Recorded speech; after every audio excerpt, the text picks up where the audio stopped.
Kal di Batu 15. Di situ ada satu sijil diberikan, My GAP, Good Agriculture Practices. That is good. Itu satu sijil mengatakan bahawa hasil pengeluaran sayur ini terjamin. Yang kedua, sertifikat My Organic, menunjukkan bahawa penggunaan racun dan fertilizer itu adalah menjurus kepada makanan yang sehat. Tetapi masalah yang dihadapi oleh orang-orang yang mengikuti My GAP dan juga My Organic, apabila ke pasaran, harga pengeluaran daripada yang menggunakan My GAP dan juga My Organic ini sama dengan harga orang yang jual menanam sembarangan, yang tidak mengikuti good practices dengan izin. Jadi saya cadang, kalau boleh, dia seperti juga sekarang ni. Untuk kita ekspor CPO ke luar negara, kita perlu ada satu sertifikat disebut sebagai ada YB yang boleh tolong, MSOP ni. Maybe YB Elopura, you know about CPO. Ada satu sertifikat yang perlu ada kepada MSPO. MSPO ini kalau tak ada Tuan Speaker, CPO kita tak akan dibeli. Kerana tidak digaranti tentang kesihatan dia. Tetapi My GAP and also My Organic, itu langsung tidak ada nilai kepada petani kerana harga petani menjual sayur melalui My GAP dan My Organic ini, itu sama dengan harga orang yang menanam tidak mengikut yang dikatakan makanan sehat. Jadi saya cadang supaya ada satu kaedah dibuat agar orang yang mengikut sistem My GAP, sistem My Organic ini, dia dapat menjual sayurnya dengan harga yang lebih baik, premium price. Dengan cara ini, untuk melaksanakan cara ini, kita kena ada satu pasar borong. Harus diadakan di Tawau pasar borong. So semua pengeluaran itu harus diantar ke pasar borong sebelum dia dipasarkan ke Bandar Tawau untuk mengadakan satu harga yang lebih baik kepada petani-petani. Kalau tidak, maka petani-petani tidak akan mendapat satu hasil yang baik. Walaupun mereka melalui proses-proses, kursus-kursus untuk dapatkan sijil My GAP and also My Organic. Tuan Speaker, saya juga melawat Jabatan Haiwan. Dan Jabatan Haiwan ini juga satu jabatan yang boleh saya katakan jabatan yang bertanggungjawab. Kerana apa? Di situlah banyak diajar oleh orang-orang kita yang ingin menternak dan sebagainya. Tuan Speaker, saya dapat tahu bahawa ada tanah di sebelah Jabatan Haiwan. Itu besar dan banyak orang mau mengambil untuk tujuan privatisation dan sebagainya. Saya cadang kalau boleh kawasan itu dijadikan satu mini zoo untuk daerah Tawau, because keluasannya itu lebih kurang 50 ekar. Dan mini zoo ini kita boleh gunakan kerana Tawau hari ini tak ada tempat pun untuk orang-orang sekolah untuk melawat binatang-binatang yang ada di Sabah ini. So kita kena adakan satu zoo. Dan sememangnya Jabatan Haiwan itu telah pun mempunyai perancangan untuk mengadakan zoo untuk kawasan tersebut. Saya hanya menyampaikan apa yang dicadangkan, tetapi selepas kita fikirkan perkara ini perlu ada untuk to boost up Tawau agar pelancong-pelancong boleh datang melawat zoo tersebut. Tuan Speaker, saya setuju dengan sahabat-sahabat saya yang berhormat yang lain agar peruntukan-peruntukan itu dapat ditambah, terutama sentuhan kasih dan juga kebajikan ini. Kerana Tawau ini kalau kita baca surat khabar, Sendakan juga sama, almost every month ada kebakaran. Almost every month ada kebakaran. Jadi kalau boleh diberi tambahan sebab kita punya peruntukan sudah exhausted untuk kebajikan ini. I think YB dari Tawau menyuarakan perkara ini dan hari ini telah dibentangkan dan saya menyokong penuh agar peruntukan ini kalau bolehlah dapat ditambah sebab kita masih ada lagi berapa bulan dan perlu diingat Christmas is coming. Tak ada kematan. Saya pun walaupun Balong ni majoriti orang Melayu Tawau, tetapi ada komuniti-komuniti Iban, komuniti Murut dan KDCA di sana. So mereka ini beragama Kristian dan sudah tentu hari Christmas ini dia perlu peruntukan daripada adun-adun. Jadi saya cadang Tuan Speaker, kalau boleh ada peruntukan untuk adun bagi pemberian-pemberian hari-hari kebesaran seperti apa yang Muhammad katakan bahawa Sabah ini menghormati semua suku kaum dan juga agama yang ada di Sabah. So dengan cara ini kita boleh menterjemahkan apa yang diimpikan oleh Muhammad untuk menyatukan rakyat Sabah yang berbilang kaum dan berbilang agama. Tuan Speaker, saya rasa itu sajalah yang saya dapat sampaikan pada hari ini. Dengan itu saya ingin menyokong penuh rang undang-undang perbekalan untuk supply dan juga development. Terima kasih. Tanjung Matu, Yang Berhormat. Terima kasih Tuan Speaker. Assalamualaikum warahmatullahi wabarakatuh. Salam sejahtera. Terlebih dahulu marilah kita banyakkan syukur kepada Allah Subhanahu wa taala kerana dengan limpah kurnia serta izinnya kita diberi kekuatan dan masa lagi untuk kita sama-sama membahaskan Rang Undang-Undang Anggaran Tambahan Perbelanjaan pada tahun ini. Pertama, saya ingin mengucapkan tahniah dan sabas kepada Yang Amat Berhormat Ketua Menteri dan Kerajaan Negeri Sabah atas tambahan anggaran perbelanjaan pembangunan tahun 2019. Tuan Speaker, seperti selalunya setiap kali sidang DUN, harapan menggunung tinggi golongan majoriti rakyat biasa tidak pernah dihampakan, bahkan seringkali ada hadiah-hadiah istimewa yang akan diberikan kepada golongan-golongan ini. Sama ada sedar atau tidak, begitulah skripnya setiap kali sidang DUN dan penyata tambahan ini. Saya ingin menyentuh mengenai wanita. Dengan pembentangan ini ada inisiatif ataupun program-program untuk wanita ini ditambah ya dalam peruntukan tambahan ini supaya kita dapat melihat dan mengambil kira kepentingan dan kesejahteraan golongan itu sekaligus memberikan keceriaan kepada mereka.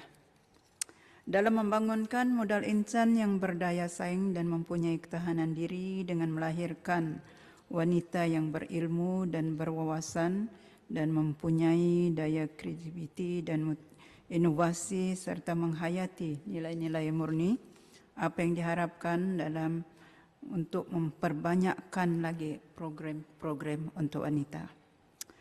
Maka dengan adanya program-program itu, suara wanita diterima pakai dalam proses membuat keputusan di semua peringkat dan dapat mencapai perkongsian saksama antara wanita dan lelaki dalam memperolehi dan mengawal sumber dan peluang penyertaan serta menikmati manfaat pembangunan. Selain dari itu juga dapat meningkatkan dan mengukuhkan lagi perkongsian adil dan saksama antara wanita dan lelaki dalam semua aspek kehidupan bagi memantapkan institusi keluarga serta membangunkan komuniti dan masyarakat. Tuan Speaker, kemiskinan masih menjadi masalah utama dalam proses pembangunan di Sabah.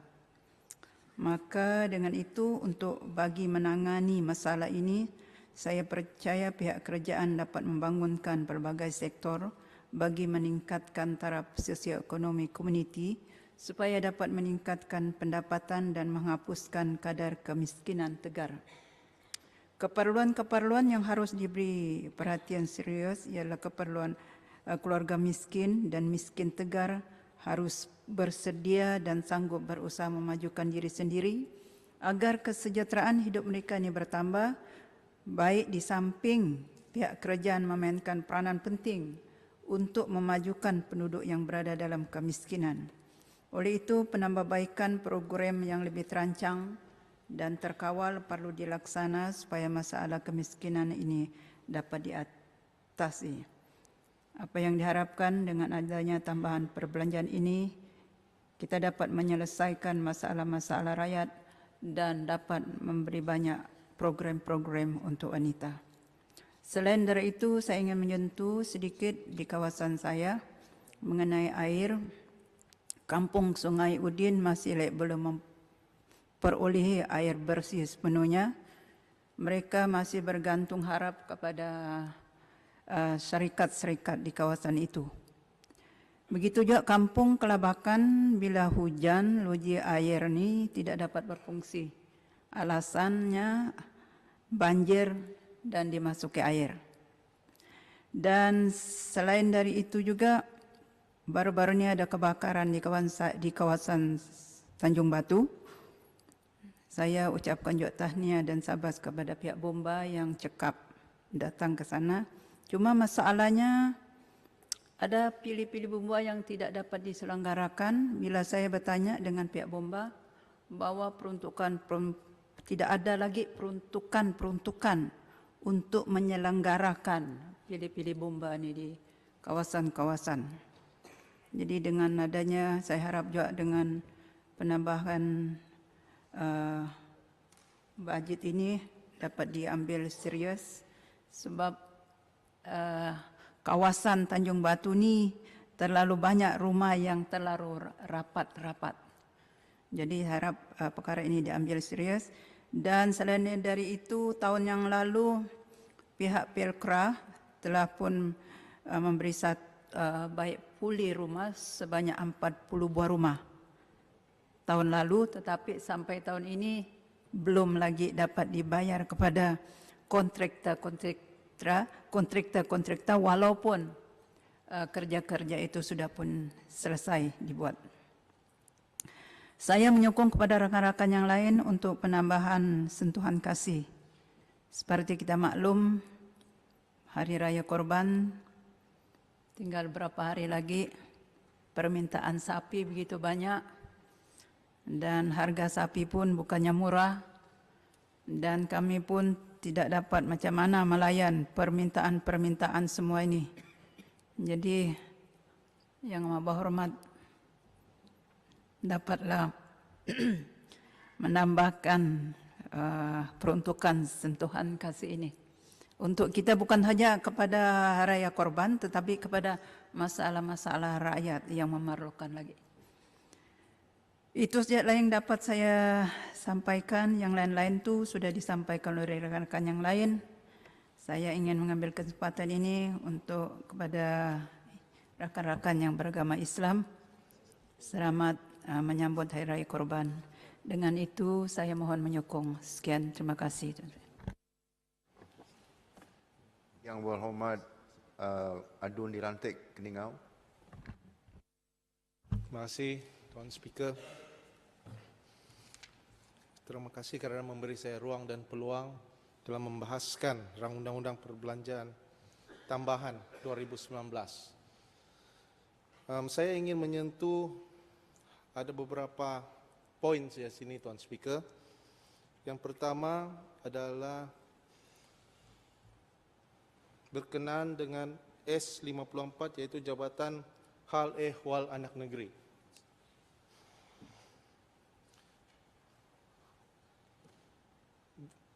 Keperkasaan, Tuan Speaker, keperkasaan sesuatu bangsa dan juga suku kaum ini bermula daripada hal ehwal anak negeri. Keistimewaan Sabah dan Sarawak juga adalah di dalam perlembagaan adalah disebabkan oleh hak Sabah Sarawak dan juga anak negerinya.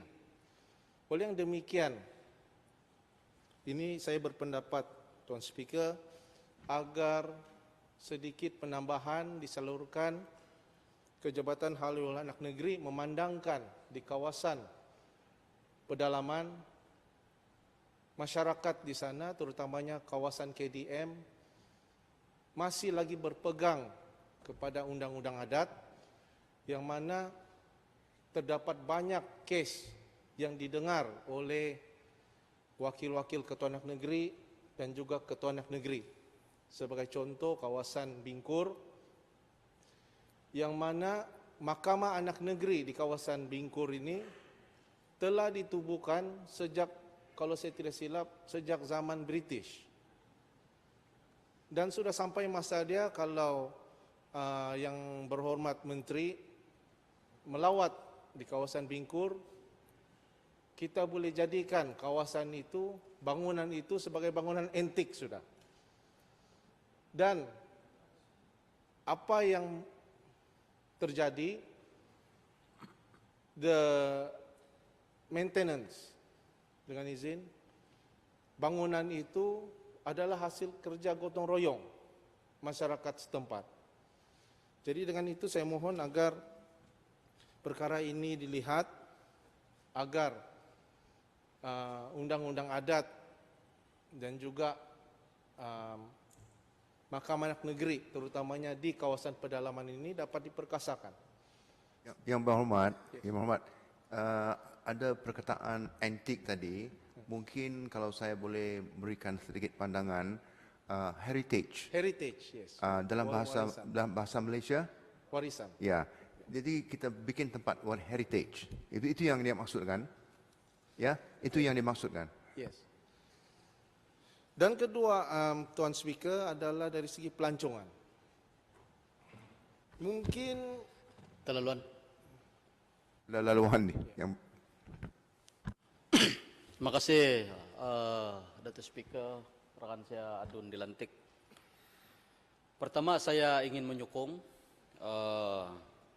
cadangan ataupun pandangan daripada Adun Dilantik untuk kerajaan memperuntukkan beberapa peruntukan untuk disalurkan kepada Jabatan Ahliwalah Anak Negeri demi untuk memperkasahkan Jabatan Ahliwalah Negeri. Yang kedua, adakah Yang Berhormat Datuk setuju supaya kerajaan mengkaji balik untuk menambah bilangan pemegang-pemegang adat ini demi untuk tujuan yang sama, memperkasakan adat istiadat khususnya di kawasan-kawasan yang majoriti KDM ataupun dan sebagainya.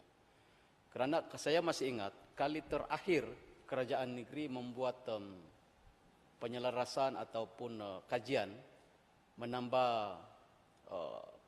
panglima ataupun ketua anak negeri dan wakil ketua anak negeri ialah 20 tahun yang lalu. Jadi bayangkan dalam tempoh 20 tahun itu berbanding dengan kependudukan negeri Sabah yang semakin bertambah, saya ingat mungkin melalui penambahan penjawat-penjawat pemegang adat ini, ketua anak negeri dan wakil ketua anak negeri, mungkin boleh sahaja meringankan beban kepada pemegang-pemegang adat ini supaya adat-adat ini dapat diperkasa dan dipertahankan. Adakah Yang Berhormat setuju supaya kerajaan melihat balik keperluan untuk menambah penjawat-penjawat pemegang adat ini? Terima kasih. Tuan Speaker, saya bersetuju dengan cadangan Yang Berhormat daripada Kuamut, kerana sekiranya kita lihat terdapat satu kawasan yang mana logistiknya terlalu besar, tetapi pemimpin adat di sana adalah terhad, yang mana untuk dia cover dengan izin kawasan yang luas itu amat sukar dari segi logistik. Dan saya amat bersetuju dengan cadangan daripada Yang Berhormat Kuamut. Poin yang seterusnya yang Tuan Speaker adalah dari segi pelancongan. Mungkin kita sedia maklum bahawa sektor pelancongan di negeri Sabah ini telah menyumbang, adalah salah satu penyumbang besar kepada pendapatan negeri. Namun mungkin ada lebih baiknya sekiranya negeri pendapatan ini dapat diagi-agikan ke serata Sabah, terutamanya di kawasan luar Kota Kinabalu, kerana terdapat maklumat yang saya terima bahawa sektor pelancongan di Sabah ini telah dimonopoli oleh dengan izin big players, oleh big players di dalam industri ini. Jadi apa yang saya ingin sampaikan di sini, Tuan Speaker, walaupun ramai pelancong-pelancong daripada China datang ke negeri Sabah ini, namun kehadiran mereka ini tidak dirasai oleh kawasan-kawasan seperti di Matunggung, sebagai contoh di Pitas, di Keningau, di Tenem. Sukar sekali untuk kita nampak bas-bas pelancongan sampai di daerah pedalaman. Ini disebabkan, saya difahamkan, terdapat bisnes ataupun cara yang mana pelancong-pelancong tersebut tidak lagi perlu untuk ke daerah-daerah luar Kota Kinabalu. Mereka mempunyai tempat khas di Sabah ini, di Kota Kinabalu, yang mana segala-galanya terdapat di dalam itu. Kalau diorang mau makan durian, diorang tidak perlu lagi ke Sepitang. Diorang tidak perlu lagi ke Tenem, diorang boleh dapat di dalam bangunan itu. Kalau diorang mau tengok Gunung Kinabalu, diorang cuma boleh lalu saja. Yang berhormat, Yes. saya ingat Yang Berhormat telah lari daripada matlamat yang kita buat. Tadi sudah ada yang Amat Berhormat menyentuh berkenaan dengan infrastruktur dengan izin. Saya ingat itu yang sebabnya. Kalau boleh pendekkan you punya argument, kalau boleh. Tuan Speaker, apa yang saya ingin sampaikan di sini adalah agar sektor pelancongan ini dapat memberi kesan kepada semua pihak. Bukan saja big players di Sabah ini, kerana apa yang saya difahamkan, pembayaran itu juga tidak mendatangkan hasil kepada negeri Sabah. Dia direct. Jadi poin yang seterusnya saya ingin sentuh, Datuk Speaker, adalah pelajaran. Di bawah Kementerian Pelajaran, yang berhormat Sindumin, saya bersetuju dengan apa yang dikatakan oleh Adun Paginatan sebentar tadi. Saya selaku Adun dilantik, seperti dengan 5 orang sahabat saya, kita orang tidak kawasan. Namun kita juga terasa dan terpanggil untuk memberi bantuan kepada sekolah-sekolah yang ingin menganjurkan program di sekolah-sekolah mereka. Seolah-olah mereka ini tiada bajet. Jadi kalau kita bagi, ia hanya untuk meringankan beban penganjuran program tersebut dan bukannya untuk mereka menjalankan sepenuhnya program tersebut. Jadi apa yang kita mau di sini, program tersebut dapat dijalankan dengan jayanya, bukan ala kadar.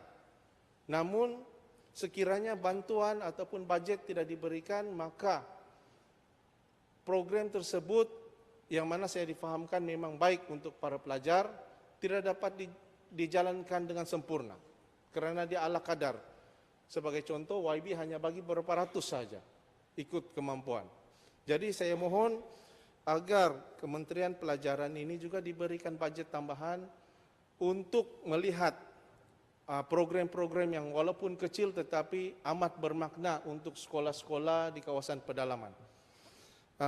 Dengan itu saya ingin mengakhiri perbahasan saya, dan saya dengan ini menyokong rang undang-undang. Sekian, terima kasih. Yang Berhormat Likas. Terima kasih Tuan Speaker. Selamat petang. Salam sayangi Malaysiaku. Terima kasih Tuan Speaker kerana memberi peluang kepada saya untuk membahas serang Undang-Undang Perbekalan Tambahan Pertama 2019. Beberapa cadangan dan isu yang ingin saya sampaikan dengan harapan menambah baik dan juga menjimatkan, kalau boleh, perbelanjaan kerajaan. Yang pertama, untuk memerangi rasuah dan juga salah guna kuasa yang sentiasa kita dengar dan lihat di surat kabar ataupun televisyen. Masalah ini timbul kerana kos hidup yang tinggi. Jadi sama ada kaki tangan kerajaan, pegawai ataupun rakan-rakan saya yang ada di sini, saya minta supaya gaji atau allowance kaki tangan kerajaan termasuklah kalau boleh adun dikaji semula dan dinaikkan selaras dengan kos kehidupan yang tinggi. Selain itu juga, Yang berhormat, saya mau tegur di sini. Ini bukan sebab kerana gaji rendah, corruption dan berlaruan. Cuba tarik balik, buat perkataan yang sedikit boleh diterima. Bukan pasal itu yang gaji rendah, orang corruption maharajalela. Bukan pasal itu. kalau boleh lah, kalau boleh. Okey, ya, terima kasih atas teguran Tuan Speaker. Dan kalau boleh, saya juga minta ini untuk panduan lah sebelum belanjawan pada sesi yang akan datang, peruntukan khas untuk YB dan untuk pengumuman, untuk makluman, saya rasa semua YB yang ada di sini pun tahu juga, pemandu cuma dapat allowance 500 saja, itu memang tidak mencukupi. Dan kalau boleh, saya minta supaya peruntukan khas kepada ADUN untuk menggaji kaki tangan pejabat seperti pemandu yang mungkin memerlukan allowance dalam lebih kurang 1,200, seorang kerani pejabat atau setiausaha, pegawai khas atau pembantu, iaitu memerlukan lebih kurang dalam 6,000 sebulan. Di samping itu juga bagi membantu menjimatkan kos kerajaan, saya cadangkan UPPM menggunakan pejabat ataupun Dewan Serbaguna, pejabat-pejabat di Majlis Perbandaran, Kompleks Sukan, kerana saya sendiri melihat banyak bangunan kerajaan yang tidak digunakan. UPPM telah diberikan peruntukan sebanyak 2,500 sebulan dan dalam 12 bulan atau setahun kita memerlukan lebih kurang RM30,000 untuk sewa, dan dalam 5 tahun pula jumlah itu mencapai RM150,000. Kalau 60 DUN yang mengambil atau kita memerlukan RM1 juta. Jadi saya harap kerajaan mungkin boleh Terlaluan. ya, boleh. Minta laluan. Datuk Speaker, terima kasih Adun Likas. Saya cuma mau sentuh tentang cadangan yang Muhammad Likas untuk menaikkan gaji-gaji pemandu. Sebagai rujukan, sekarang ini dalam polisi kerajaan, mana-mana keluarga yang berpendapatan 800 ke bawah, itu ditafsirkan sebagai keluarga miskin tegar. 800. Jadi sekarang bayangkan gaji pemandu yang bertanggung jawab kepada... Yang berhormat, atas mana pokok yang berhormat sentuh ini dalam bajet berkenaan Saya dengan... cuma mau respon cadangan untuk belanjawan akan datang. Saya ingat, Supaya dimasukkan dalam belanjawan akan datang dan difikir semula oleh kerajaan untuk menaikkan gaji-gaji pemandu. okey. Ya, itu Karena gaji saya pemandu terima. wakil rakyat ini banyak Teruskan. menjaga keselamatan dan sebagainya. Kalau masih lagi di tahap 500, artinya dia di bawah paras kemiskinan tegar. 800. Sedangkan polisi dan dasar kerajaan kita ialah gaji minima ialah Rp1.200. Bayangkan berapa jauh bizanya sekarang ini. Sedangkan di restoran, di estate ada sudah serikat-serikat ataupun ampunya kedai yang mempraktiskan gaji minimum Rp1.200. Saya dipahamkan. Kalau saya boleh memberikan pandangan bahawa mereka ini menerima allowance, bukan gaji, Yang Berhormat. Ini yang saya dapat. Apapun istilah dia, allowance ke gaji, tanggungjawab driver wakil-wakil rakyat ini amat berat. Kadang-kadang wakil rakyat jalan siang dan malam. Saya tahu itu, saya tidak nafikan. Tetapi gunakan istilah yang baik sikit supaya rakyat tahu apa yang kita gunakan. Terima kasih. Okey. So kita mintalah belanjawan akan datang. Yang Berhormat Ketua Menteri merangkap Menteri Keuangan, saya rasa dia faham dan dia ini amat prihatin dengan keluhan daripada wakil-wakil rakyat supaya allowance ataupun gaji driver-driver ini dapat dinaikkan. Okey, makasih. Teruskan Lekas. Terima kasih. Lebih Kuamut. Sekali lagi saya ingin minta supaya UPPM diberi keutamaan untuk menggunakan bangunan kerajaan sebagai usaha untuk mengoptimumkan bangunan kerajaan. Satu lagi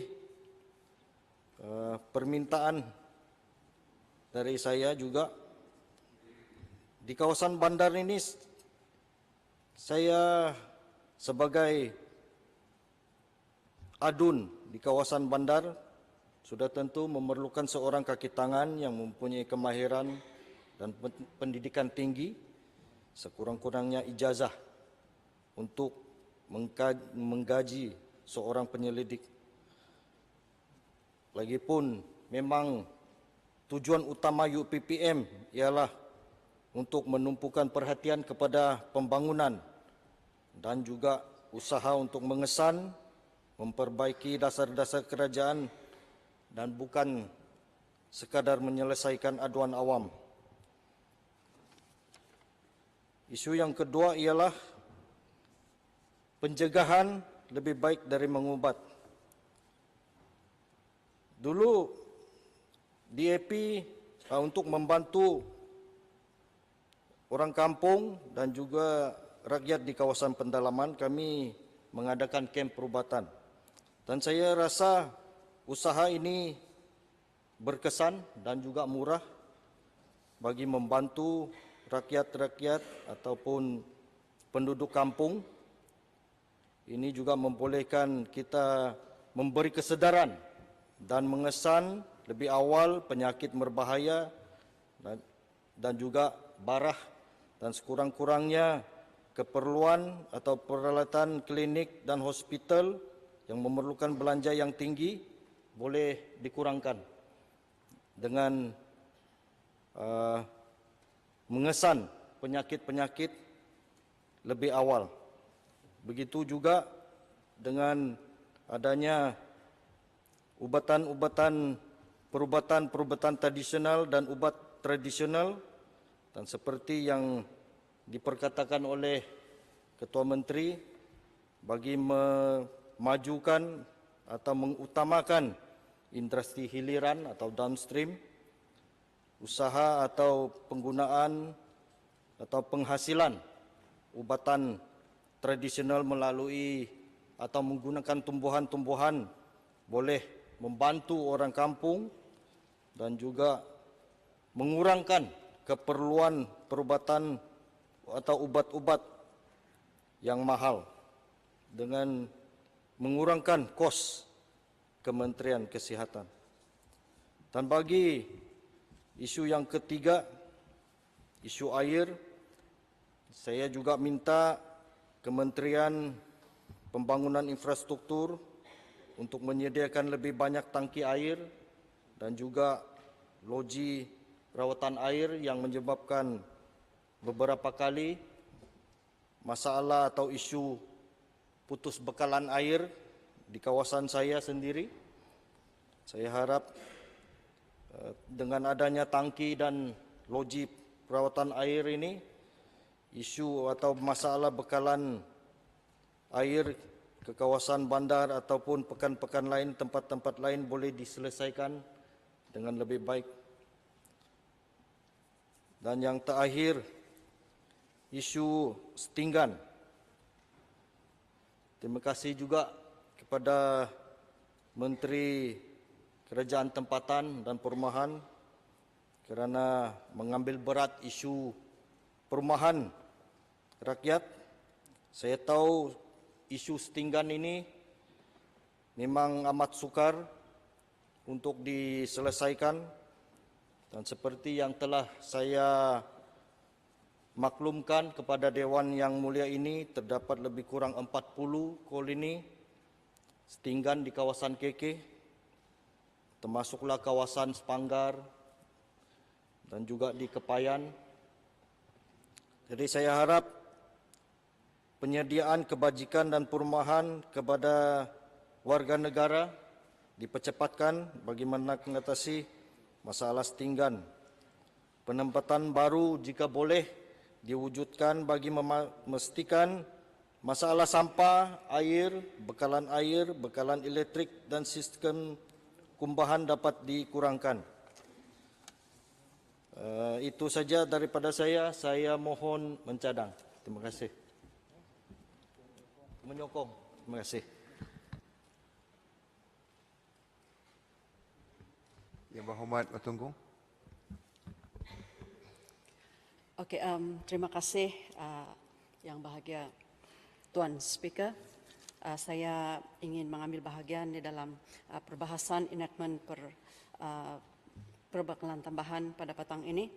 Dan saya kira hanya ingin menyentuh beberapa perkara yang daripada beberapa kementerian secara singkat. Yang pertamanya ialah daripada Kementerian Pembangunan Luar Bandar. So, sekadar saya ingin menyatakan bahawa sekiranya ada peruntukan-peruntukan yang ingin dilaksanakan di kawasan-kawasan kita di seluruh negeri Sabah, khusus untuk kawasan Enam Empat Matunggung, mengenai program ataupun projek yang boleh kita beri priority untuk pelaksanaan. Dan yang pertama itu ataupun yang terutamanya untuk Matunggung, saya kira adalah jalan luar bandar ataupun khusus kepada jalan pertanian. Sebab kita memang kekurangan sekali jalan-jalan yang boleh membantu kita punya rakyat ataupun penduduk kita untuk mengeluarkan hasil-hasil pertanian daripada kawasan ataupun daripada kawasan mereka. So saya ingin meminta supaya pihak kementerian dapat melihat agar pada waktu ada mungkin permohonan perkara-perkara yang berkaitan seperti inilah yang dapat diambil perhatian, yaitu untuk membina jalan pertanian di kawasan ini. Perkara kedua itu adalah mengenai pembinaan rumah PPRT di kawasan. Kita tahu bahawa rumah-rumah yang diberi oleh pihak kerajaan itu bukanlah banyak. Mungkin kalau ada 10 itu mungkin sudah kira okeylah kan. 10 apalagi kalau ada 20 buah rumah yang dapat diberikan melalui kementerian ini. So priority kita untuk memberi kalau di kawasan itu adalah kepada ibu-ibu tunggal ataupun kepada warga emas yang tidak ada penjaga, lebih kurang seperti itu. Jadi sekiranya ada peruntukan yang sebegini, kita berharap supaya yang deserving itu dapat diberikan priority seperti ibu tunggal dan juga terutama juga mereka yang mengalami kebakaran rumah lah. Dan perkara yang ketiga adalah mengenai pembaikan rumah. Jika sekiranya ada peruntukan yang kita boleh guna pakai untuk pembaikan rumah, ini juga adalah suatu perkara yang kita boleh beri priority khusus untuk kawasan Matunggung. Jika Kemabung menyatakan bahawa mungkin kalau pembaikan rumah itu mungkin tidak cukup kalau sekadar 15,000 ataupun mungkin 20,000, kalau itu mungkin tidak mencukupi kalau kawasan lain, bolehlah hantar ke Matunggung supaya nanti kita boleh dapat menyelesaikan masalah penduduk ataupun rakyat yang memerlukan perbaikan rumah di kawasan. Dan seterusnya bagi Kementerian Pertanian, ini adalah kementerian menurut Adun Kemabong tadi adalah kementerian yang diterajui oleh anak-anak muda ataupun yang lebih ataupun masih muda umur masih lagi dalam lingkungan 30-an 40-an. Jadi untuk Kementerian Pertanian memang kita tidak ataupun kami ataupun saya secara pribadi saya tidak ada kesempatan untuk melihat blueprint yang barangkali telah dibentangkan ataupun telah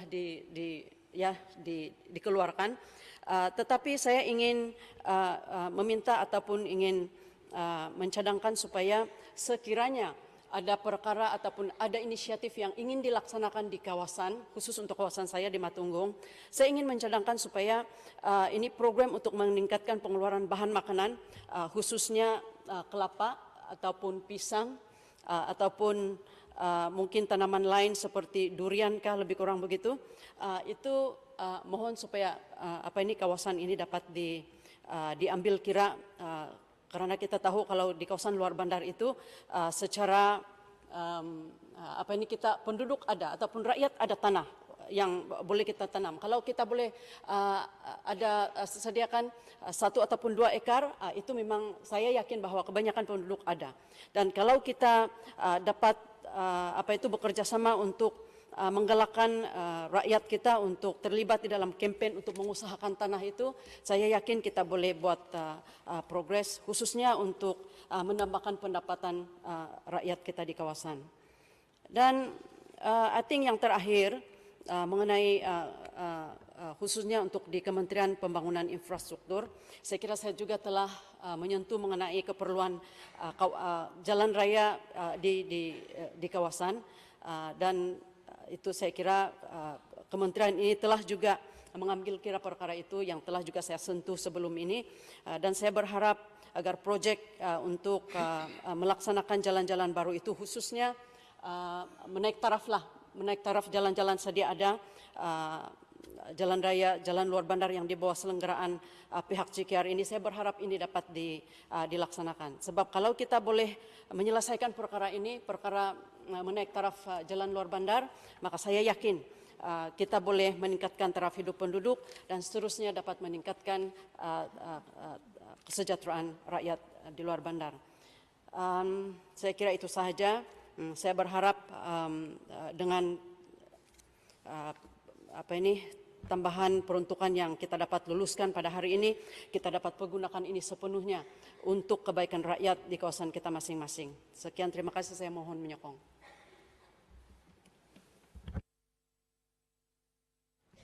Sudah tidak ada lagi perbahasan. Saya sekarang menjemput Yang Amat Berhormat Ketua Menteri merangkap Menteri Keuangan untuk menjawab. Terima kasih Tuan Yang di-Pertua. Terlebih dahulu saya ucapkan jutaan terima kasih kepada semua ahli-ahli yang berhormat. Seramai 16 orang, 17 orang yang telah terlibat dalam perbahasan anggaran perbelanjaan tambahan pada kali ini dan telah membincangkan beberapa isu berhubung kait dengan beberapa kementerian, iaitu S19, S28, S33, Supply 49, berhubung kait dengan Kementerian Pertanian, Kementerian Pelajaran, Infrastruktur, dan termasuk Dewan Undangan Negeri dan Istana. Saya mengucapkan jutaan terima kasih di atas pembibitan dan khususnya sokongan yang telah disuarakan oleh yang berhormat dalam usaha kita untuk mendapat sedikit peruntukan berbandingan dengan tahun yang lalu. Peruntukan yang telah kita luluskan tambahan di hampir 500 juta lebih. Pada tahun ini kita hanya mengegarkan tambahan 337 juta, iaitu ada sedikit kekurangan oleh kerana bukan hanya membabitkan kekurangan pendapatan, tapi perlunya kita juga berjimat cermat kita perlu menggunakan kewangan yang terbatas sebaik mungkin untuk manfaat yang hasilnya juga kita dapat tingkatkan. Itu merupakan pendekatan kita dalam pengurusan kewangan negeri dalam keadaan ekonomi yang tidak menentu. Tidak bererti bahawa kita tidak ada duit langsung, tidak ada kewangan, but we must be very prudent dengan izin on how we manage the economic dan financial system di peringkat negeri kita. Kita tidak mahu nanti kelak satu ketika dahulu Sabah diurus tadbir sehingga kita tidak mampu untuk membayar gaji, dan ada ketika dahulu kita tidak mampu untuk membayar gaji sehingga kita terpaksa pinjam daripada kerajaan persekutuan. Dan saya tidak ingin melihat keadaan itu berlaku, walaupun kita sedar dan tahu bahawa keperluan rakyat dan prasarana amat menuntut bagi kita untuk memastikan supaya kita dapat menyediakan peruntukan sebaik mungkin. Saya sedar dan tahu ahli-ahli yang berhormat mempunyai jiwa yang cukup baik, ingin membela rakyat mereka masing-masing, dan saya sudah tahu bahawa banyak isu yang dibangkitkan. Kalau saya jurus kepada setiap apa yang dibangkitkan 17 Dewan Undangan Negeri, tapi ada beberapa isu yang agak persamaan dia ada, sama ada berhubung kait dengan jalan-jalan kampung, sama ada berhubung kait dengan PPRT, sama ada berhubung kait dengan tambahan. Saya ingat suara yang agak ramai ini tentang allowance gaji ahli Dewan Undangan Negeri yang perlu ditambah. Tapi untuk makluman Dewan, saya tengah buat kajian buat setakat ini, keuangan kita tidak menggalakkan, tapi insyaAllah jangan bimbang sangat, saya sedar dan tahu. Ini untuk membolehkan ahli-ahli yang berhormat berfungsi dengan baik dalam keadaan kekangan keuangan. Saya akan melihat sama ada kemampuan itu dapat kita selaraskan, dan ini yang kita nakkan, supaya bukan hanya hasil dapat kita tingkatkan, penjimatan dapat kita kurangkan, ketirisan dalam keuangan. So there will be slightly ample money for us to disburse, to make sure that those in needs, not only the people at large, but also the YBs yang ada. Dan ini merupakan langkah yang perlu kita atasi, termasuk ahli-ahli Dewan Undangan Negeri, sama ada dari pembangkang maupun dari segi adun, dilantik, tidak ada peruntukan dia. Saya akan buat kajian bagaimana untuk memastikan permohonan daripada khususnya bertembunan dan juga daripada lantikan yang baru. Yang berhormat Lorito juga telah membangkitkan tentang perkara ini. Mereka tidak ada mempunyai peruntukan tapi banyak permintaan. Cuma yang kita bagi ini kepada adun-adun, dan juga ada adun-adun yang minta supaya peruntukan mereka tidak sebanyak yang mungkin kena dahulu tidak dipakai, kerana mereka sudah masuk dalam bersatu. Dan saya telah maklumkan yang dahulu sudah belanja itu dibelanja, kena dasar kita, pendekatan kita memperuntukkan setiap duit kepada kawasan ini bukan berdasarkan individu, dia berdasarkan kawasan dan rakyat itu. Manakala kawasan itu hanya layak untuk mendapat contohnya 1 juta, maka 1 juta lah. Tidak bererti kalau adun itu keluar ataupun masuk maka kita tambah. Dan itu merupakan sistem keuangan yang tidak ada konsisten. There must be some consistency. Seperti pendekatan kita memutuskan peruntukan ini untuk kawasan itu dan rakyat di situ. Ya, kita tidak ingin melihat bahawa bila dia masuk peruntukan mungkin setengah tahun baru masuk, maka peruntukan yang telah pun dipakai oleh jentera yang dahulu, maka itu dah dibelanjakan dan kita tidak boleh tambah. Oleh kerana dia bermasuk, asal dia 1 juta, ya 1 juta lah belanja. Itu cara dia supaya asas. We must have the foundation. Fakta asas dia bagaimana kita dapat bagi peruntukan ini. It's not just purely based on demand and supply, but it must be a basis yang kita untuk memberi kelulusan kepada setiap peruntukan. Maka saya melihat dan meneliti secara mendalam tentang perkara-perkara yang telah dia suarakan oleh ahli yang berhormat. Ahli yang berhormat daripada Kemabung telah pun menyatakan tentang, terima kasih banyak, menyentuh beberapa kementerian pertanian, infrastruktur dan juga khususnya peruntukan adun. Itu dia puji dulu, lepas itu baru dia minta peruntukan adun. Saya sedar dan tahu dia sebagai seorang ahli yang berhormat yang cukup rajin di peringkat bawah, dan saya sedar bahawa perkara ini dapat kita selaraskan. Tidak pernah dahulu kita bagi peruntukan untuk PPRT daripada Kementerian Luar Bandar. Baru ini saja bila saya melihat, kerana saya tidak ingin melihat bahawa hanya pergantungan kita daripada peruntukan pusat. Ya, kita juga perlu daripada kerajaan pusat, ya, untuk memberi peruntukan PPRT. Tapi dalam pada itu kita buat sedikit pembaruan untuk kita bagi peruntukan kepada Kementerian Luar Bandar. Mungkinlah tidak mencukupi kerana saya sedar dan tahu keuangan kita terbatas, untuk tambah dengan agensi-agensi yang lain. Ini yang kita perlu lihat, dan saya tengah buat penelitian secara mendalam juga. Kerana saya sedar dan tahu beberapa agensi pusat, mereka dalam belanjawan setiap kali di Parlimen kita belanja hampir 300 juta bilion. 300 juta bilion cukup banyak. Dan kadang-kadang belanja untuk belanja PPRT dalam satu tahun ada dalam lingkungan 500 juta ringgit. Dan ini disalurkan di Toko Tambah, Kementerian Luar Bandar. Lepas itu ada agensi-agensi dia mendapat peruntukan. Sama ada RISDA, sama ada Felkra, sama ada Felda.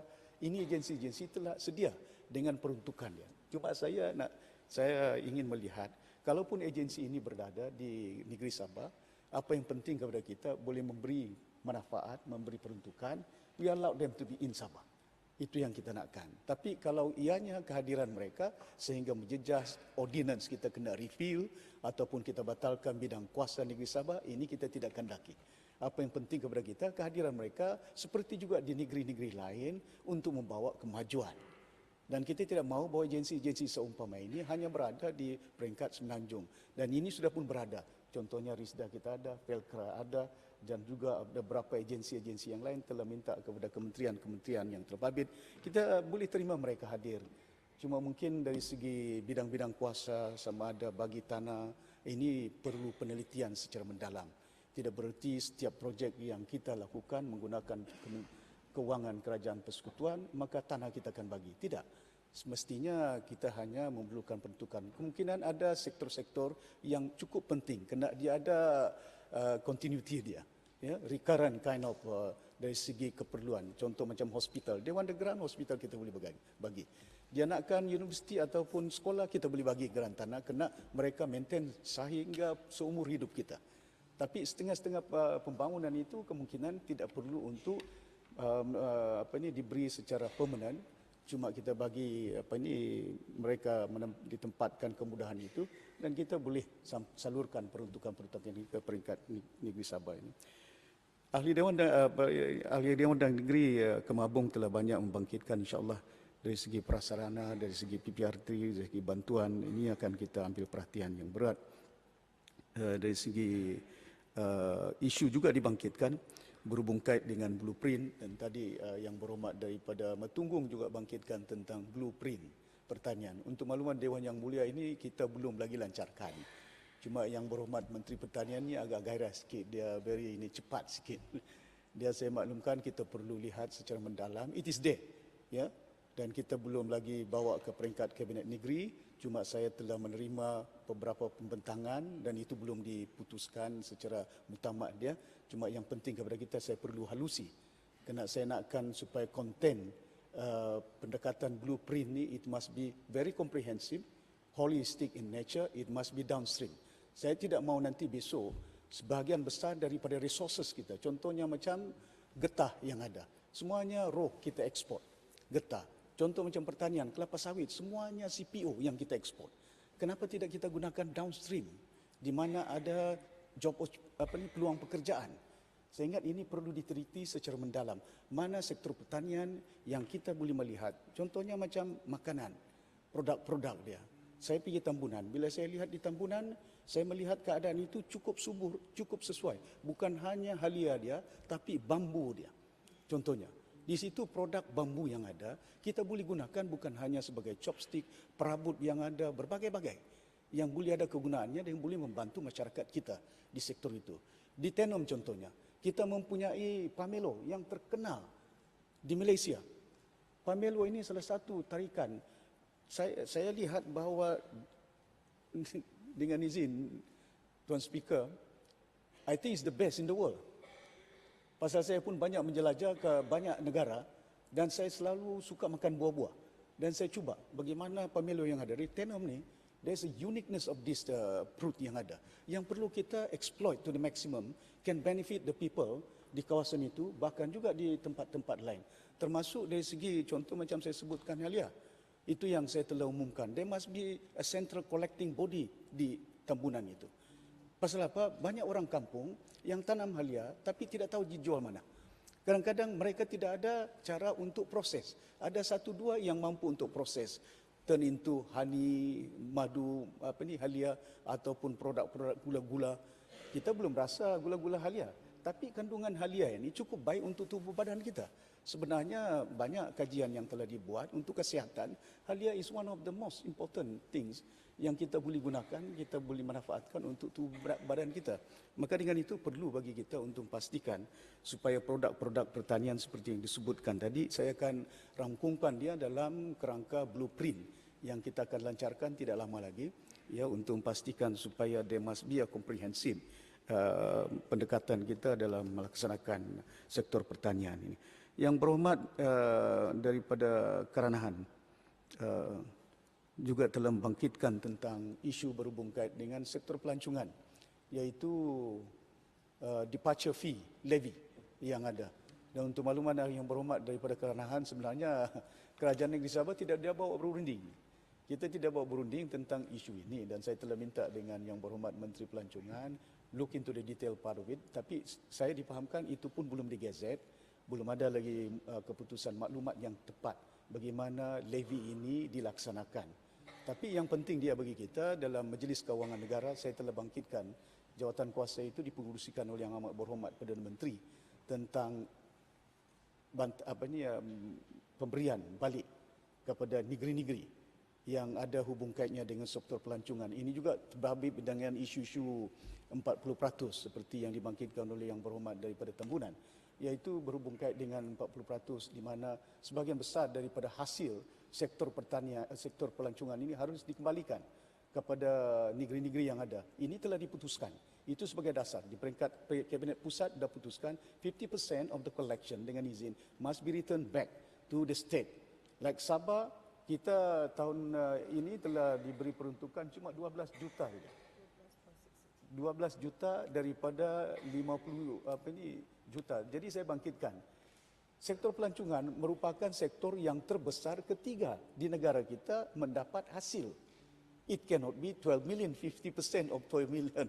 50% of 50 million. It's not only 50 million. It's billions of money collected. Pasal collections dari pelancongan bukan hanya daripada immigration, bukan hanya daripada F&B, food and beverages, daripada hotel, cukainya berbagai-bagai. Ya, ini income tax yang ada kepada industri perhotelan. Ini juga pembabitan dari segi sektor pelancongan. Maka bila saya tanya di Kementerian Kewangan, mereka menyatakan bahawa cukai itu hanya diberikan sejumlah 12 juta tapi berdasarkan cukai bilik saja. Which is only one sector, one unit of sektor pelancongan, bilik hotel saja. That's why we got only 12 million. So I asked them to revise, to look into that. So we are looking into it to make sure dengan izin supaya ada sedikit peningkatan. Kena kita menyediakan prasarana, resort yang ada, jetty yang ada, macam-macam kita sediakan di peringkat negeri. Tapi apa yang penting kepada kita supaya hasil ini juga dapat dikongsi sebaik mungkin. InsyaAllah Yang Berhormat daripada keranahan apa pandangan Yang Berhormat, kita akan ambil perhatian untuk memastikan supaya apa yang ditekankan departure levy itu sepatutnya tidak dilakukan kerana sudah ada. Ya, kadang-kadang dia menjadi hindrance dengan izin untuk pelancong datang. Dah masuk dalam kita cukai, keluar pun kita cukai. Ya. So ingat, oleh kerana kita tidak diberi pandangan, tidak dilibatkan tentang perkara ini, insyaAllah kita akan bagi pandangan kita kepada pihak pusat tentang perkara ini. Apa yang penting supaya sektor pelancongan ini dapat kita suburkan. Dalam pada itu kita juga pastikan supaya jangan keadaan sektor ini juga kita malapkan pertumbuhan dia dengan cara-cara pendekatan dasar-dasar yang kita lakukan di masa akan datang. Yang berhormat daripada Tamperuli telah juga membangkitkan tentang kebajikan ahli Dewan Undangan Negeri dan juga masalah kebakaran, dan saya dapati bahawa isu-isu ini telah berbangkit bukan hanya di media sosial, tapi kebakaran ini ada kejadian-kejadian seperti yang disebutkan oleh Yang Berhormat daripada Balung di kawasan dia agak kerap berlaku, dan saya dipahamkan sedikit daripada major contributor dia oleh kerana sambungan elektrik yang illegal. Ada di antara kawasan-kawasan ini kampung yang agak illegal, jadi elektrik itu secara haramnya Dan oleh perkampungan ini banyak sebenarnya, dan sebahagian besar penduduk-penduduk ini anak-anak tempatan kita. Jadi saya telah minta kepada Menteri Kerajaan Tempatan Perumahan meneliti secara mendalam, bukan hanya dari segi masalah setenggan yang ada di Negeri Sabah ini perlu diatasi, tapi juga perkampungan-perkampungan ini perlu diwartakan. Kalau ada asas dia, kalau ada keperluan dia, justification dia, kampung itu sudah penduduk di situ mempunyai asas yang begitu lama, maka penting bagi kita untuk memastikan supaya perkara ini dapat kita legalize, dan penyambungan elektrik supaya ketirisan pendapatan daripada bekalan elektrik pun dapat kita pungut hasil dia, not illegal kind of connections, ya, revenue kita, non-revenue memang meningkat. Ya. Jadi ini menjadi masalah kepada kita untuk perlu kita atasi.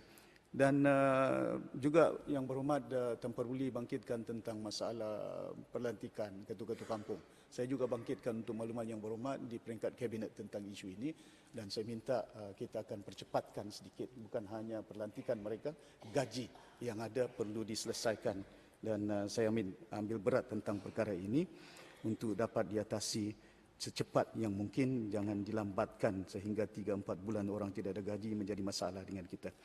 Yang berhormat daripada Penginatan juga telah membangkitkan beberapa isu tentang air, jalan raya yang ada, dan agihan peruntukan kepada kementerian, khususnya luar bandar rakan dia yang juga sering membantu dia, termasuk Kementerian Infrastruktur, dan saya yakin termasuk dari segi bantuan kepada, saya ingat Sokan pembangunan Sokan, ya. Dan saya tahu, saya telah menerima laporan daripada menteri yang baru, dan keperluan untuk repair kompleks-kompleks Sokan ni, just to repair, ini bukan bina baru saja, mencecah hingga 200 juta ringgit, ya, daripada Kementerian Menteri Belia dan Sukan yang baru. Dan saya akan lihat mungkin dalam belanjawan yang terdekat ini kita akan pastikan supaya bantuan ini dapat kita selaraskan, kerana kita sedar dan tahu banyak belia-belia yang memerlukan prasarana seumpama ini untuk menggalakkan mereka cemerlang,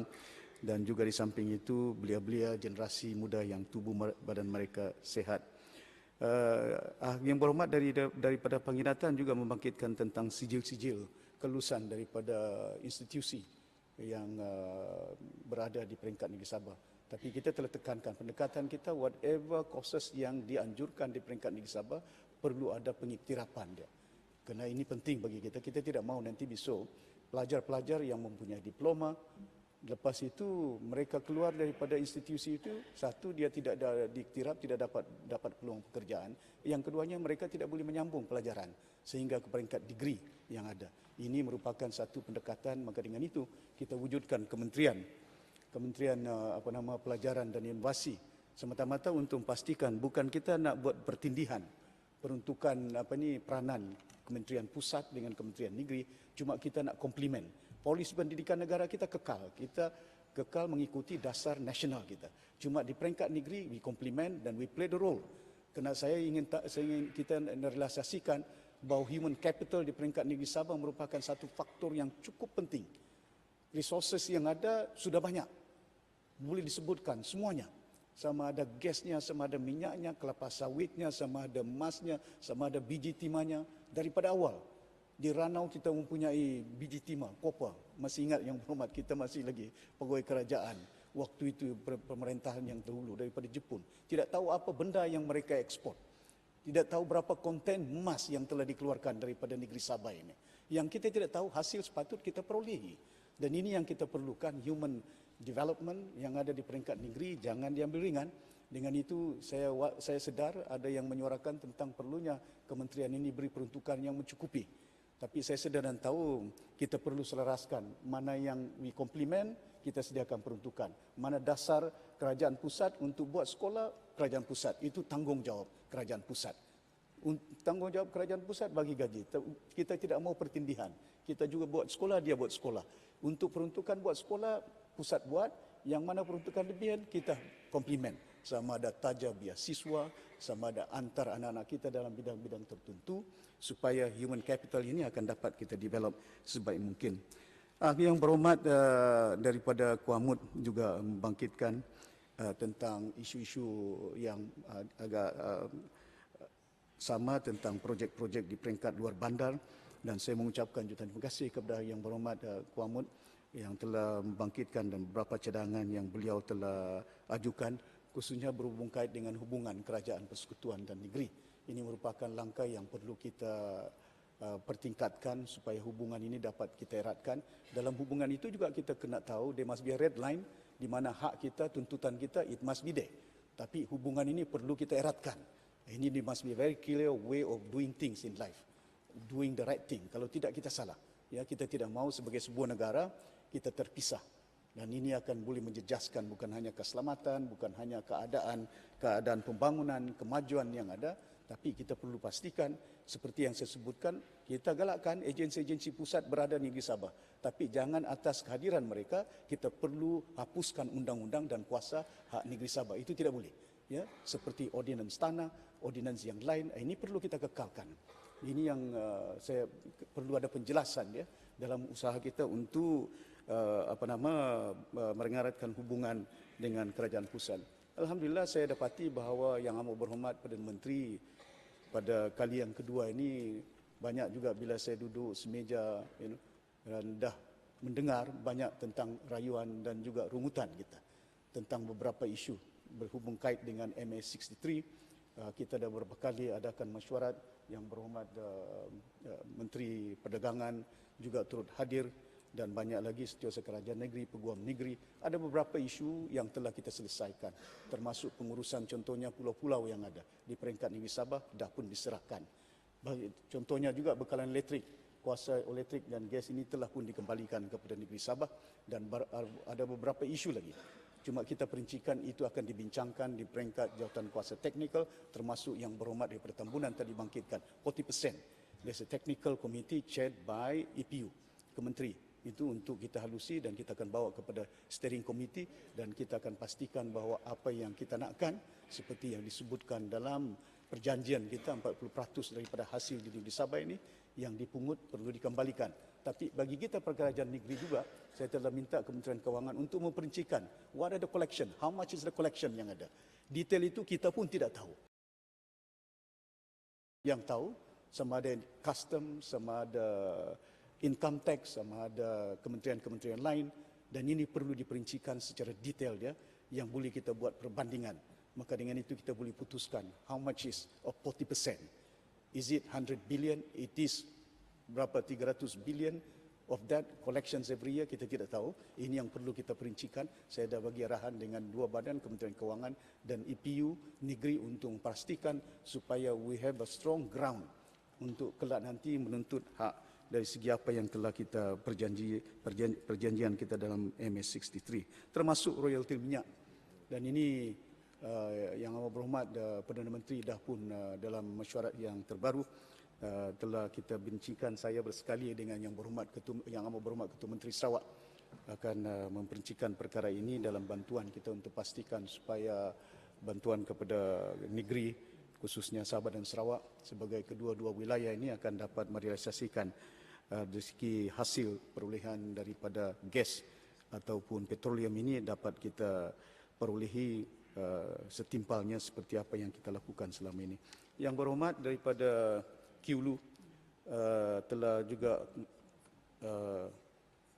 membangkitkan tentang beberapa isu khususnya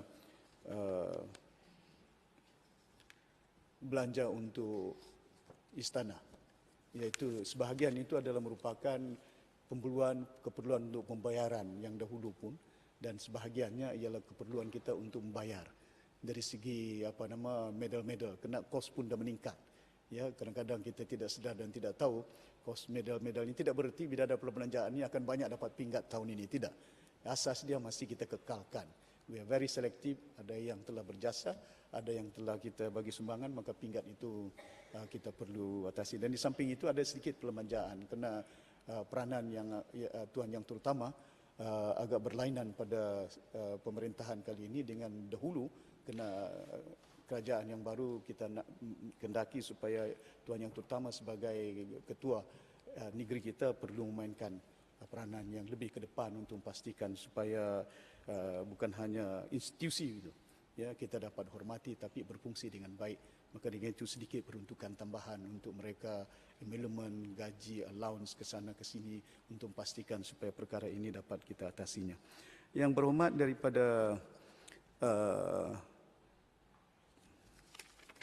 Hulu, mana yang tidak saya sempat sentuh dan tidak jawab, saya akan jawab secara bertulis. Yang berhormat daripada PITAS juga telah membangkitkan beberapa isu yang saya boleh sebutkan. Ada yang bersekali dengan isu-isu dibangkitkan oleh yang berhormat, yang lain-lain sama ada PPRT, sama ada jalan raya. Dan tapi beliau juga mencadangkan agar kita tukar genset yang ada. Dan saya terima baik cadangan seumpama ini. Saya ingat Kementerian Infrastruktur perlu melihat kalau kita hanya bergantung dengan genset yang ada, mungkin secara jangka pendeknya tidak ada manfaat yang besar. Tapi kita kena ada reticulate-nya supaya sambung dia kepada main source yang ada, dan itu akan boleh memastikan supaya supply bekalan elektrik itu akan dapat disalurkan secara berpanjangan. Beliau juga membangkitkan tentang Jabatan Hidupan Liar, perlu dilakukan secara baik, termasuk juga yang berhormat daripada Kuamut membangkitkan daripada Sukau membangkitkan tentang perkara ini, dan saya akan ambil perhatian tentang perkara-perkara seumpama ini, tuntutan dan juga bantahan daripada NGO, ada setengah-setengah projek yang dah pun kita luluskan, kenapa ditarik balik, ya. Saya akan teliti secara mendalam perkara ini dan kita cuba atasi bagaimana keadaan pembangunan yang ada di kawasan ini akan dapat kita realisasikan. Yang berhormat daripada Tambunan, seperti yang saya sebutkan tadi, saya dah sedikit sebanyak sentuh tentang 40%, tentang MS63 dan dari segi hak kita, dan perkara ini akan diumumkan kelak dalam masa yang terdekat. Saya ingat tidak lama lagi oleh Yang Amat Berhormat Perdana Menteri, apa yang telah kita persetujukan selama kita ada rundingan dengan Yang Amat Berhormat Perdana Menteri dalam MS63 itu telah dibincangkan, perincikan secara mendalam. Dan saya juga telah minta kepada rakan sejagat saya Yang Amat Berhormat Ketua Menteri Sarawak datang ke Sabah, kerana kita juga perlu halusi dari segi pindaan undang-undang yang dahulu kita sokong, tapi Dewan Rakyat tidak dapat memenuhi syaratnya oleh kena tidak cukup 2/3. Dan ini perkara kita akan halusi bila dia membuat lawatan ke Perdana Menteri Sabah dalam masa terdekat ini supaya dapat kita realisasikan. Berhubung kait dengan kejadian kad pengenalan penipuan dia, kerajaan negeri dan saya sendiri selaku ahli Dewan Rakyat di kawasan itu ambil berat sangat tentang perkara ini, dan saya telah nyatakan tindakan tegas perlu diambil. Ya, jangan kita ambil ringan kerana ini membangkitkan bukan hanya pemalsuan kedaulatan negara kita boleh terjejas, kerana akan ada anasir-anasir yang mempunyai dokumen yang tidak sahih dan palsu, mereka menjadi alat nanti kelak mungkin boleh digunakan pakai oleh anasir-anasir yang jahat yang boleh infiltrate keselamatan negara kita. Saya ingat di antara banyak ahli yang berhormat yang cukup bimbang, cukup ragu. Tambunan sepatutnya tidak ragu kerana tidak boleh ditembusi oleh keadaan-keadaan lanun. Kawasan saya sering kena lanun, bukan hanya orang dicolek tapi kadang-kadang mati nyawa manusia. Saya cukup bimbang kerana saya sebagai ahli Dewan Rakyat di kawasan itu, tanggungjawab saya. Tidak ada artinya saya menunaikan solat setiap hari kalau saya tidak sanggup untuk membantu supaya kedaulatan, keselamatan rakyat saya tidak dapat kita jaga dengan baik. Dan ini merupakan satu perkara, dan saya telah minta kepada jabatan yang berwajib dan rakan saya yang berhormat Menteri Dalam Negeri Tan Sri Mahyudin Yassin supaya melihat perkara ini dan ambil tindakan setegasnya supaya perkara ini dapat dihindari, ya, tidak akan berlaku di peringkat negeri Sabah. Pelancongan, dan ini yang juga dibangkitkan oleh Yang Berhormat sama ada Tambunan dan ahli-ahli yang berhormat yang lain. Apa pengertian dia dari segi sektor honeymoon, romantic tourism.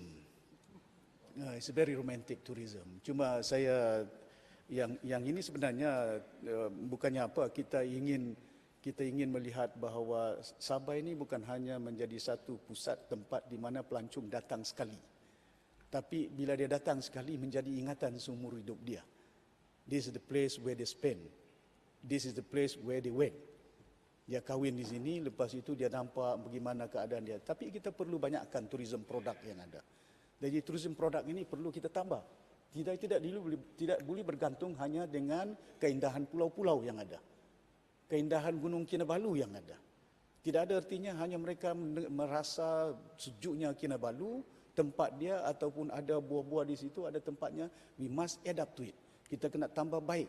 Sama ada cable car, ya, dari segi daripada perkasa ataupun tempat mana. Tapi saya telah minta satu konsultan melihat vibration, kadang-kadang earthquake ada di situ. Ya, mungkin kalau kita lihat di negara-negara Eropah, contohnya di Mont Blanc, di mana kita boleh naik cable car, naik ke atas bukit Mont Blanc di situ dan kita nampak keindahan.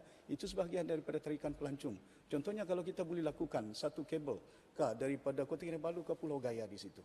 Dan lepas itu kita adakan high end macam kita dining on a tall tower, ya. Dia nampak all the trees yang ada di Pulau Gaya tu. Boleh juga kita bangunkan sektor pelancongan di mana restoran yang ada di tebing-tebing pantai di Pulau Gaya, banyak pasir di situ.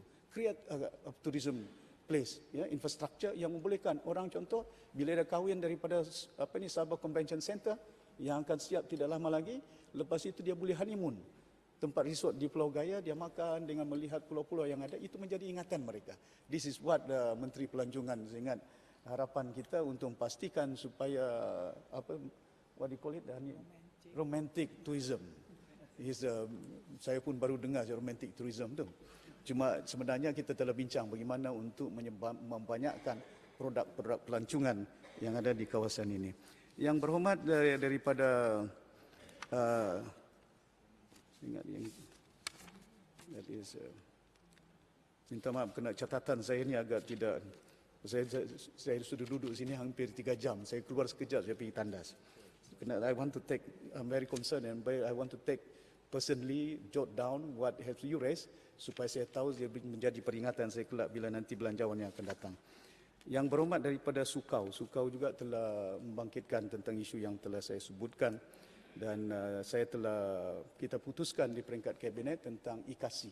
Kerana saya tahu perkara ini, data ini juga perlu dikaji secara baik, kerana peringkat pusat telah buat kajian dan telah buat pemutusan. Tapi kita sedar dan tahu kadang-kadang ada di antara penerima IKASI ini, senarai dia, kalau dahulu pengalaman kita kadang-kadang dia dapat TV set yang dulu di Tuaran pun ada, di Astro.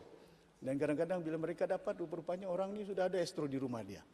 Jadi kenapa tidak ada penelitian secara mendalam? Dan saya telah minta 2 badan, satu IDS, yang kedua EPU, negeri untuk meneliti secara mendalam, untuk memastikan supaya kita buat perbandingan. Jadi kita buat comparison apa yang pusat buat, apa yang kita buat, dan kita akan take stock mana yang betul-betul daif, betul-betul miskin, maka kita boleh bantu mereka. Dan yang berhormat daripada Ilapura telah juga membangkitkan tentang isu, saya ingat hampir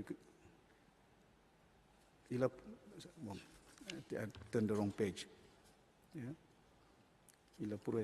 Ilapura tentang isu downstream, ya, dan ini satu perkara yang kita ambil perhatian bersekali.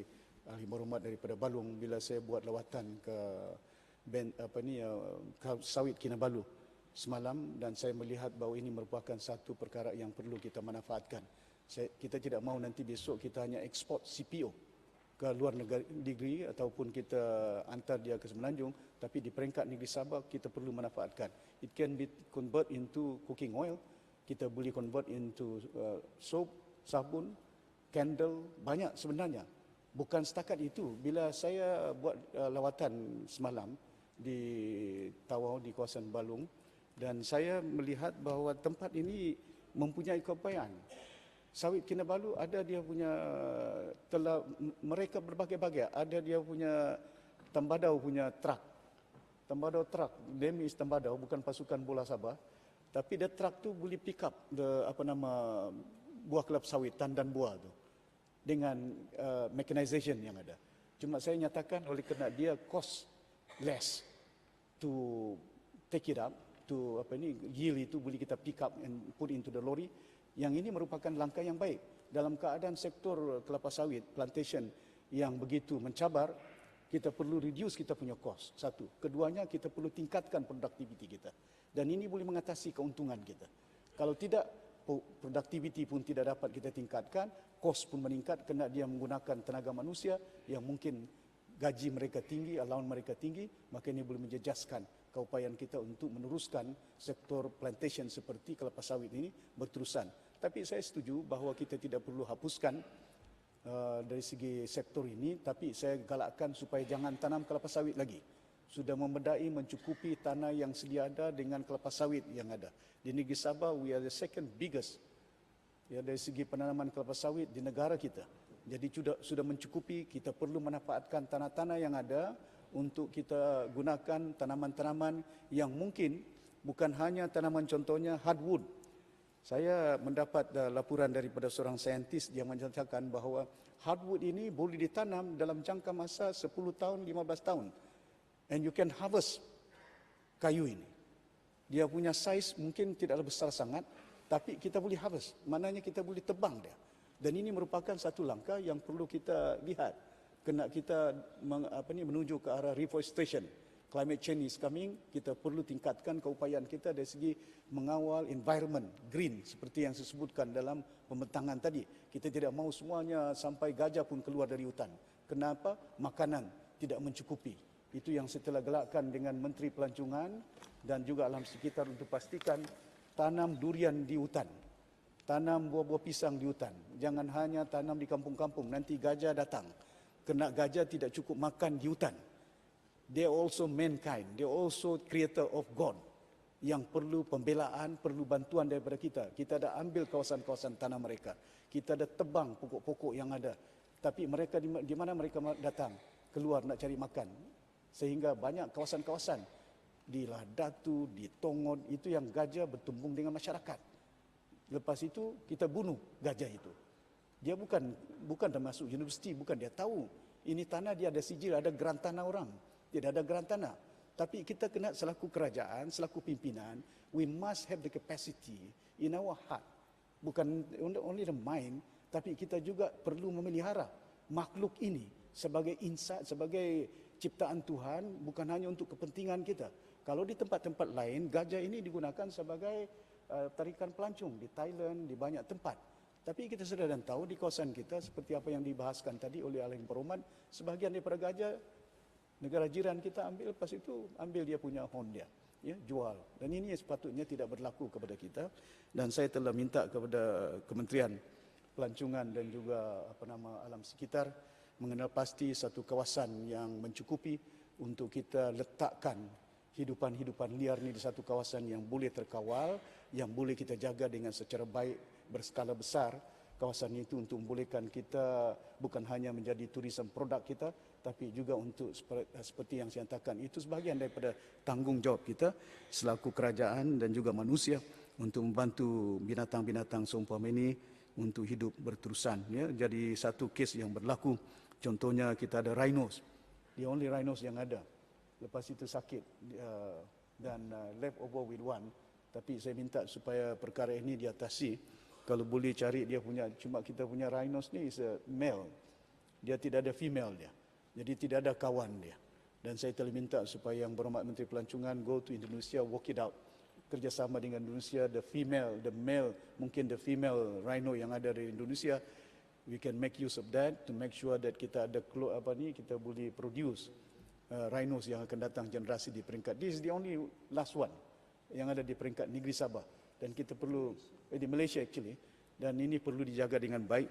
Dan saya harap Yang Berhormat boleh berada di Indonesia untuk membuat kerjasama tentang perkara ini. Bukannya mudah, walaupun saya tahu ini sepatutnya kita tidak banyak lagi rakyat kita yang hidup dalam keadaan setinggan, tapi ini juga satu ciptaan Tuhan yang perlu dijaga dengan baik. Yang Berhormat daripada Kilu juga membangkitkan tentang isu allowance, pastor-pastor yang ada. Itu pun saya telah nyatakan dalam dahulu, tapi saya sedar dan tahu kewangan amat terbatas. Tapi bila ada permintaan tentang prasarana, ini bukan recurrent, tapi kita boleh untuk bagi peruntukan, saya bagi peruntukan gereja di Tambunan. Itu yang saya nyatakan, I just give this one. Tapi untuk recurrent ni belanja dia banyak, tahun-tahun. And this is where I have to look into whether it's sustainable or not. Bila kita ada keupayaan atau tidak. Yang ini 1 juta sekali saja. Bukannya bertahun-tahun, bukannya bulan-bulan. Tapi allowance itu bulan-bulan. whether we can sustain. So that's why dari segi kewangan ni kena diteliti secara mendalam, bukan hanya kenapa mampu bayar gereja, kenapa tidak mampu untuk allowance pastor. Itu saya dalam peringatan saya. Ya. Saya berkempen di merata tempat pun dahulu, saya telah nyatakan insya-Allah kalau keuangan mencukupi, saya akan bantu, bukan tidak bantu. Walaupun saya sebagai seorang Islam, sebagai seorang haji tidak bererti saya merupakan Ketua Menteri Sabah, bukan Ketua Menteri Islam, bukan Ketua Menteri Bajau Sempurna, bukan. Saya Ketua Menteri untuk rakyat Sabah dan juga Ketua Menteri untuk semua agama. Ya. Kerana ini tanggungjawab kita sebagai seorang insan dan sebagai seorang pemimpin menjaga semua pihak. After all, the Christian also dengan izin, Datuk Yang Di-Pertua bayar tax, takkan yang kita collect ni, kita mau ambil semuanya untuk kita saja. We cannot do that. Sebagai insan manusia, kita akan ada memastikan pengurusan pentadbiran secara adilnya, secara baiknya, saksama. Kena saya yakin, akhirnya saya bukan diukur. Besok bila saya masuk bawah tanah, yang amat berhormat Ketua Menteri Sabah, mana ada malaikat sambut saya di bawah itu. Yang diukurnya besok, what have I done in this world? What have you done? That is the judgment, end of the day. And I don't want that, end of the day. Bila kita sampai, mudah-mudahan umur panjang lah. Tapi bagi kita untuk memastikan supaya setiap langkah yang kita lakukan, dia berjuruskan bukan hanya dari segi bibir kita, cakap kita, tapi amalan kita menjadi ukuran di akhirat kelak nanti. Yang berhormat daripada Klias juga membangkitkan masalah bekalan air. Dan saya yakin bahawa rakan saya yang berhormat Menteri Infrastruktur akan meneliti secara perkara ini, dan saya ucapkan tahniah kepada Menteri Infrastruktur untuk makluman Dewan Yang Mulia. Setakat ini hasil daripada kutipan kita setelah kita mengambil beberapa langkah, Jabatan Pertanian, Jabatan Air yang ada dah pun meningkat sedikit sebanyak. Itu yang dalam belanjawan tambahan ini saya bagi sedikit peruntukan walaupun tidak mencukupi untuk mengatasi masalah airnya, perparitannya yang perlu kita tambah baik.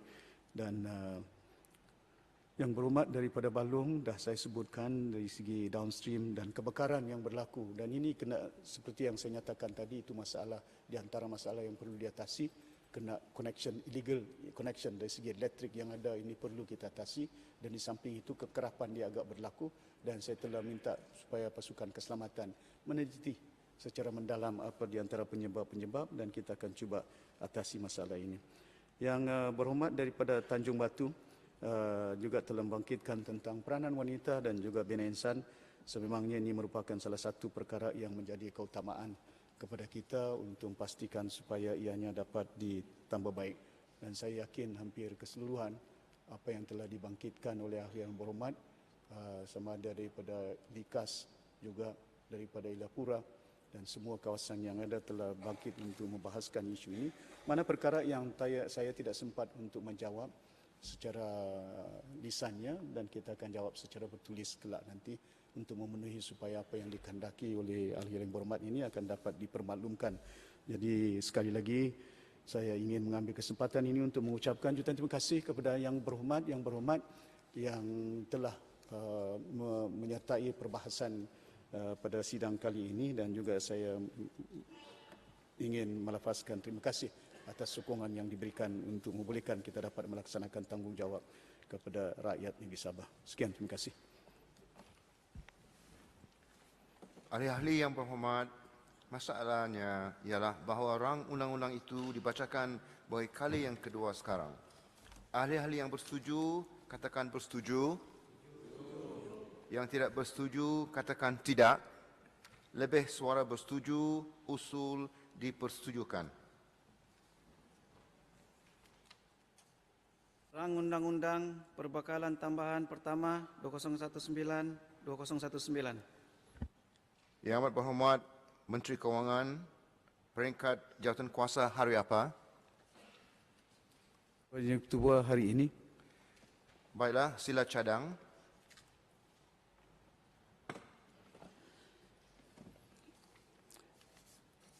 Tuan Yang Di-Pertua, saya memohon mencadangkan bahawa Dewan ini hendaklah dengan segeranya dijadikan sebuah jawatan kuasa bagi menimbangkan rang undang-undang itu. Ahli-ahli yang berhormat, masalah sekarang ialah bahawa Dewan ini hendaklah dengan segera dijadikan sebuah jawatan kuasa bagi menimbangkan rang undang-undang itu. Ahli-ahli yang bersetuju, katakan bersetuju. Yang tidak bersetuju, katakan tidak. Lebih suara yang bersetuju, usul dipersetujukan. Bentara, silakan.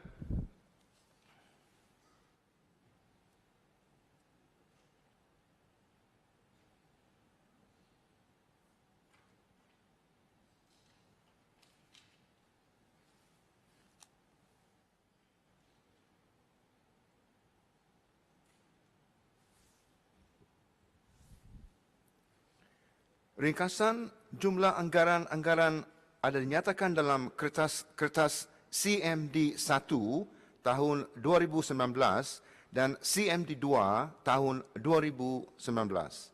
Ahli-ahli yang berhormat, masalahnya ialah wang yang disebutkan bagi kepala-kepala perbelanjaan yang dinyatakan di dalam ringkasan jumlah sebagaimana terkandung dalam kertas CMD 1 tahun 2019 dan CMD 2 tahun 2019 dijadikan sebahagian daripada anggaran perbelanjaan bagi tahun 2019.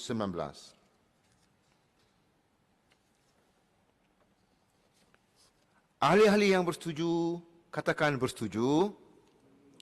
Yang tidak bersetuju, katakan tidak. Lebih suara bersetuju, usul dipersetujukan.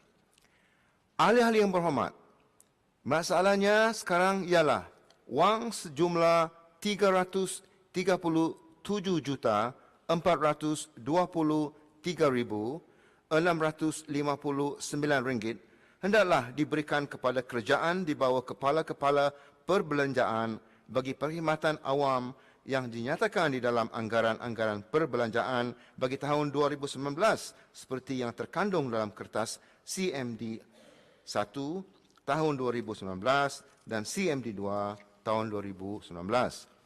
Ahli-ahli yang bersetuju, katakan bersetuju. Yang tidak bersetuju, katakan tidak. Lebih suara bersetuju, usul dipersetujukan. Ketetapan itu hendaklah dilaporkan balik ke Dewan. Bentara, silakan.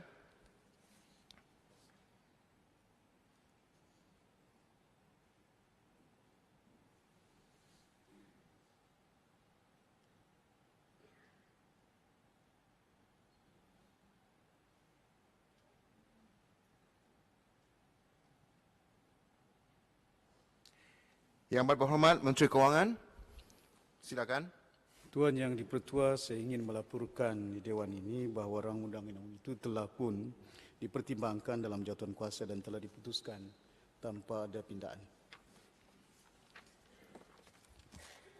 Rang Undang-Undang Perbekalan Tambahan Pertama 2019 bacaan kali yang ketiga. Yang amat berhormat Menteri Kewangan, silakan. Tuan Yang Dipertua, saya mohon mencadangkan supaya rang undang-undang itu seterusnya dibaca bagi kali yang ketiga dan diluluskan sekarang.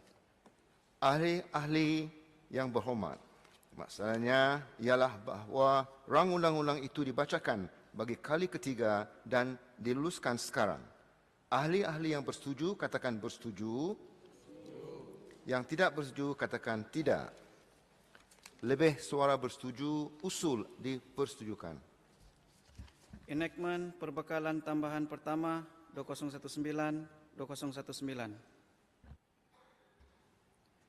Usul Anggaran Tambahan Perbelanjaan Pertama Perbekalan 2019 dan Penyata Tambahan Pertama Anggaran Perbelanjaan Pembangunan 2019. Yang amat berhormat Menteri Kewangan, silakan. Tuan Yang Dipertua, saya mohon mengemukakan satu usul untuk meluluskan anggaran tambahan perbelanjaan pertama perbekalan 2019 dan penyata tambahan pertama anggaran perbelanjaan pembangunan 2019 seperti yang terkandung dalam kertas CMD 1 tahun 2019 dan CMD 2 tahun 2019. Ada ahli yang berhormat menyokong? Tuan Speaker, saya mohon menyokong. Ahli-ahli yang berhormat, masalahnya di hadapan Dewan ialah bahawa usul yang dikemukakan oleh Yang Amat Berhormat Menteri Kewangan hendaklah dipersetujukan. Ahli-ahli yang bersetuju katakan bersetuju. Yang tidak bersetuju katakan tidak. Lebih suara bersetuju, usul dipersetujukan. Ahli-ahli yang berhormat, Dewan ini tangguh dan bermesyuarat semula pada 6 Ogos 2019 jam 10 pagi.